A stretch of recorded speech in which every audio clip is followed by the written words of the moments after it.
নমস্কার বন্ধুরা, এখন আমি আছি কৃষ্ণনগরের বারোদোলের মাঠে। কৃষ্ণনগরের বারোদোলের মেলা অন্যতম বিখ্যাত একটি ঐতিহ্যশালী মেলা।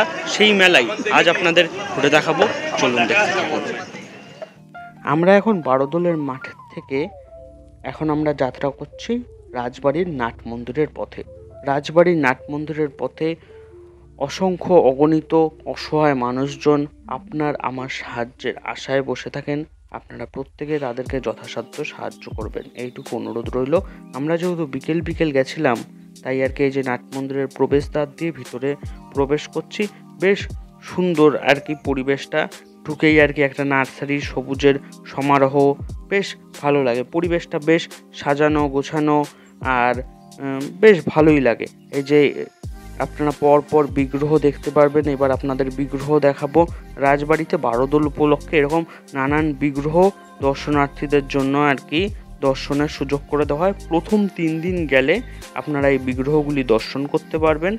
প্রথম 3 দিন পার হয়ে গেলে এই নাট মন্দির বন্ধ করে দেওয়া হবে। কিন্তু এই বারোদোল মেলা চলবে 1 মাস যাবত। 1 মাস ধরে মেলা চলবে। সবাই মেলায় আসতে পারবেন, সার্কাস দেখতে পারবেন। বারোদোলের মেলার অন্যতম আকর্ষণ। কিন্তু বিগ্রহগুলো শুধুমাত্র প্রথম 3 দিন দেখা যায়, তারপর গেলে আর বিগ্রহগুলো দর্শনের সুযোগ ভক্তরা পাবেন না। এই রীতি চলে আসছে দীর্ঘদিন ধরে। দেখতে থাকুন।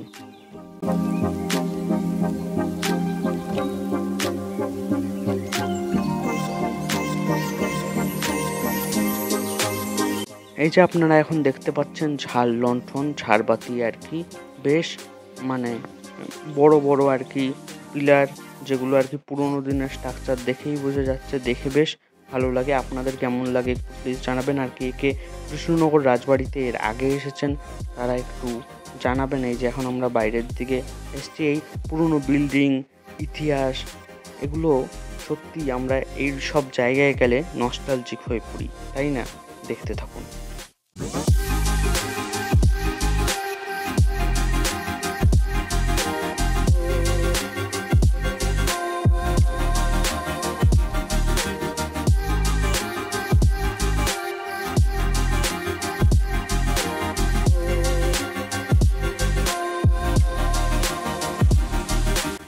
এবার বারোদোলে চোখে পড়ল রাজবাড়ির নাট মন্দিরে রাজ পরিবারের ব্যবহৃত পুরাতন বহু ঐতিহাসিক সামগ্রী দর্শনার্থীদের দর্শনের জন্য বেশ সংরক্ষণ করে তাদের সামনে তুলে ধরা হয়েছে। সেই পুরনো ঐতিহাসিক বিভিন্ন বস্তু দেখতে থাকুন।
কৃষ্ণনগর বারোদলের অন্যতম আকর্ষণ সার্কাস।